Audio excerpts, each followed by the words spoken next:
ರಾಜ್ಯದಲ್ಲಿ ಕೋವಿಡ್ನಿಂದ ಅತಿ ಹೆಚ್ಚಿನ ಸಂಖ್ಯೆಯ ಮಂದಿ ಬೆಂಗಳೂರಲ್ಲಿ ಸಾವನ್ನಪ್ತಾ ಇದ್ದಾರೆ. ಅದಕ್ಕೆ ಆಕ್ಸಿಜನ್ ಕಾರಣ ಅಂತ ಸರ್ಕಾರ ಒಪ್ಪಿಕೊಂಡಿದೆ.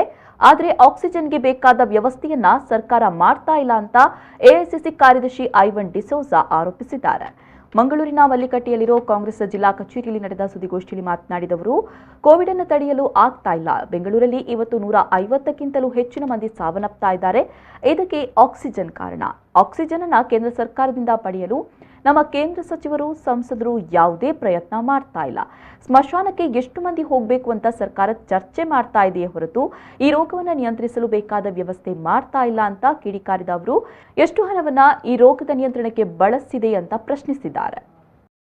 ಮೆಟ್ರೋ ವಿಸ್ತರಣೆಗೆ 20,000 ಕೋಟಿ ಕೊಟ್ಟಿದ್ದಾರೆ ಅಂತ ಹೇಳಿದ್ದಾರೆ.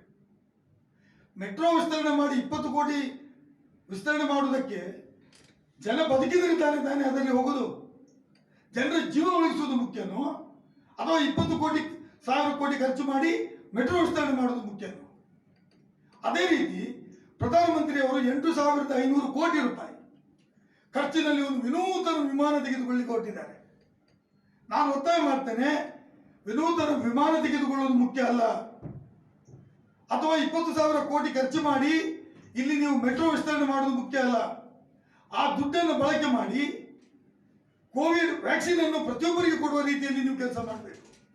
ನಾನು ಒತ್ತಾಯ ಮಾಡ್ತೇನೆ ಸರ್ಕಾರಕ್ಕೆ, ಮೆಟ್ರೋ ಏನು ನೀವು 20,000 ಕೋಟಿ ಖರ್ಚು ಮಾಡ್ತೀರಿ, ಆ ದುಡ್ಡನ್ನು ವ್ಯಾಕ್ಸಿನ್ ಕೊಡಲಿಕ್ಕೆ ನೀವು ಖರ್ಚು ಮಾಡಿ.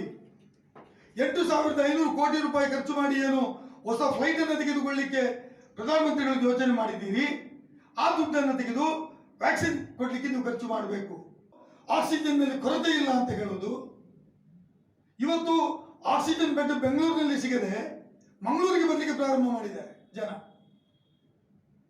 ಮಂಗಳೂರಿನಲ್ಲಿ ಬರೀ 287 ಆಕ್ಸಿಜನ್ ಬೆಡ್ಗಳಿರೋದು, ಬರೀ 70 ವೆಂಟಿಲೇಟರ್ ಇರೋದು.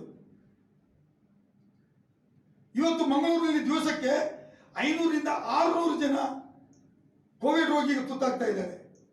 ಅವರು ಎಲ್ಲಿ ಕಳಿಸ್ತೀರಿ ನೀವು? ಎಲ್ಲಿ ಅವರಿಗೆ ಆಕ್ಸಿಜನ್ ಬೆಡ್ ಕೊಡ್ತೀರಿ? ಎಲ್ಲಿಂದ ನಿಮ್ಮ ಹತ್ರ ವೆಂಟಿಲೇಟರ್?